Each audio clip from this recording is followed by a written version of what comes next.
Hola, ¿qué tal queridos amigos, queridos hermanos? Seguimos juntos para compartir otra reflexión basada en la palabra de Dios. ¿Por qué para Jesús la obediencia era algo prácticamente natural? ¿Por qué a Jesús, podríamos decir, no le costaba obedecer? Bueno, podríamos decir que en primer lugar porque Jesús priorizaba su relación con el Padre y porque él priorizaba el hacer la voluntad de Dios. Dice el libro de Hebreos capítulo 10, el versículo 7, entonces dije, he aquí que vengo, oh Dios, para hacer tu voluntad como en el rollo del libro está escrito de mí. Cuando el autor de Hebreos escribe, toma un pasaje del Salmo 40, un pasaje mesiánico, una profecía mesiánica, donde se habla del Mesías que viene para hacer la voluntad de Dios, la voluntad del Padre. Y básicamente eso es lo que hizo Jesús. Jesús vino a esta tierra no para hacer su voluntad, sino para hacer la voluntad del Padre Celestial. Por eso él pudo decir lo que está registrado en Juan 4:34. Mi comida es que haga la voluntad del que me envió y que acabe su obra.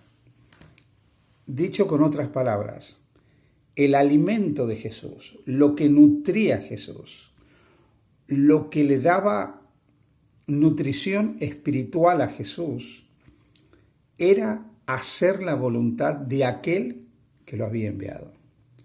Y poder, haciendo la voluntad de Dios el Padre que lo había enviado, cumplir la obra que se le había encomendado, que era la de salvar a los seres humanos que vivimos en este mundo. Así que para Jesús, el alimento de su ser, el alimento de su alma, era hacer la voluntad del Padre Celestial. La pregunta que surge en este momento, ¿para nosotros es igual? ¿Nosotros soñamos, anhelamos y pensamos cada día hacer la voluntad de Dios? ¿O simplemente nuestra voluntad es más importante que la voluntad de Dios? ¿Queremos vivir para honrar a Dios o para honrarnos a nosotros mismos? Es interesante que cuando los reformadores del siglo XVI enunciaron los principios de lo que fue la Reforma Protestante, hablaron de algunas cosas fundamentales como que la Biblia y solo la Biblia era la única norma de fe, de doctrina, de práctica, que la salvación era solo por gracia, la gracia de Dios, solo por la obra de Cristo y la podíamos recibir solamente por fe. Pero ellos mencionaron algo que también es muy importante, que un cristiano nacido de nuevo vive solo para la gloria de Dios, soli Deo gloria. Aquel que ha aceptado a Jesús como su Salvador, aquel que ha creído en Jesús, que le ha entregado su vida, elige vivir para la gloria de Dios. Esto significa elige vivir para hacer la voluntad de Dios, hacer lo que le agrada a Dios. La palabra de Dios también registra otras palabras de Jesús. En el Evangelio de Juan, capítulo 5, encontramos que en el versículo 30 dice, porque no busco mi voluntad, sino la voluntad del que me envió, la del Padre. Aquí está la clave. Vivir para la gloria de Dios es no buscar nuestra voluntad, sino buscar la voluntad de aquel que nos envió. Ver cuál es la voluntad de Dios e intentar vivir para poner en práctica la voluntad de Dios. Sabes, querido amigo, amiga, hermano o hermana que me escuchas, esto significa negarnos a nosotros mismos. Significa priorizar los planes de Dios, los proyectos de Dios, las enseñanzas de Dios por encima de las nuestras. Cada uno de nosotros puede elegir quién va a guiar su vida.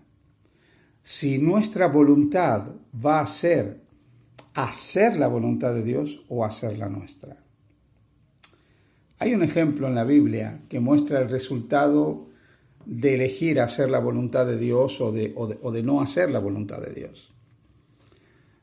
Seguramente sabes que tanto Moisés como el faraón, que fue el personaje del Éxodo en los días de Moisés, probablemente crecieron juntos. Ambos fueron educados en la corte egipcia, ambos se formaron para tener funciones de liderazgo dentro de Egipto, ambos crecieron estudiando las artes de Egipto, recibieron la misma influencia intelectual, pero en un momento en la vida de cada uno de ellos hubo una decisión.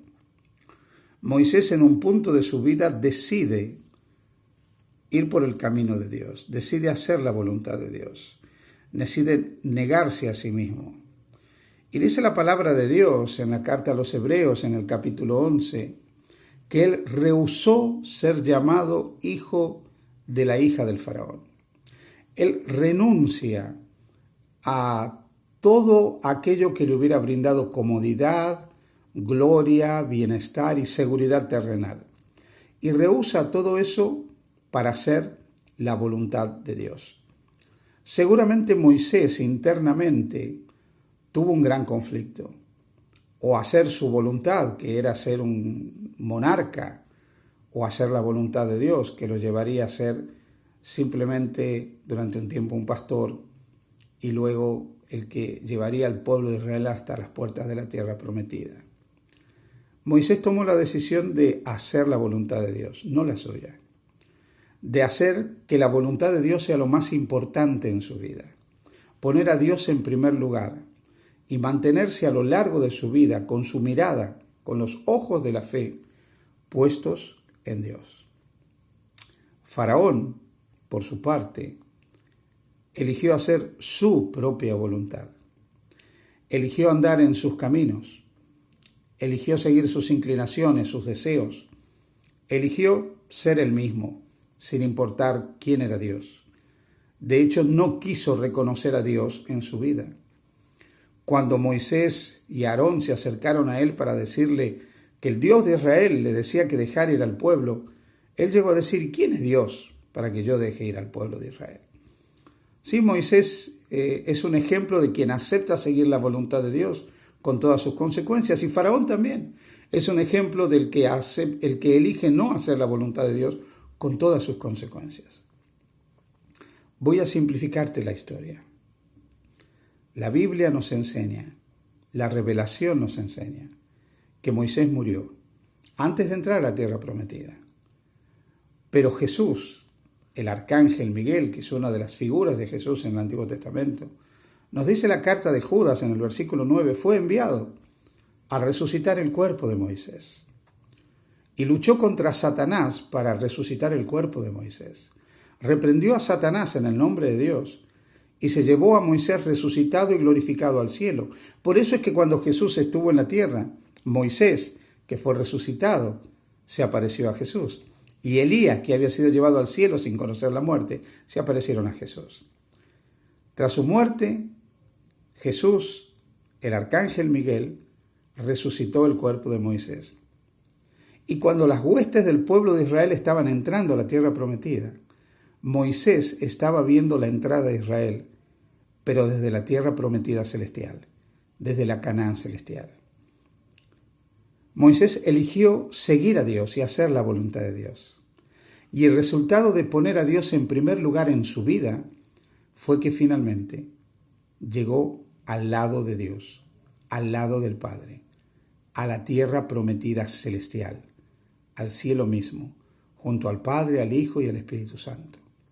Hoy Moisés vive ya la eternidad en los cielos, junto a la deidad, junto a los ángeles que nunca cayeron, junto a Elías, seguramente junto a Enoc, que también fue trasladado sin conocer la muerte. Seguramente con aquellos que también resucitaron en ocasión de la muerte de Jesús y fueron llevados con Jesús al cielo como primicias de la resurrección. Quizás con esos misteriosos 24 ancianos de los que habla el libro de Apocalipsis. Todos esos seres que están glorificados en el cielo ya comparten la eternidad con Moisés como un símbolo, una representación de lo que será la vida de todos aquellos que acepten seguir al Señor y hacer la voluntad de Dios. Moisés ya está glorificado. Pero Faraón, que eligió no hacer la voluntad de Dios, que eligió no poner a Dios en primer lugar en su vida, es una momia en un museo. Así que, querido amigo, tú y yo podemos tomar una decisión que cambie radicalmente nuestra vida. Podemos elegir hacer la voluntad de Dios, poner a Dios en primer lugar en nuestra vida y que su voluntad sea lo más importante en nuestra vida, o podemos elegir no seguir a Dios y podemos o terminar en el cielo o ser simplemente una momia en este mundo. Que Dios te bendiga, que Dios te acompañe y que tengas un maravilloso día junto con Jesús. Bendiciones.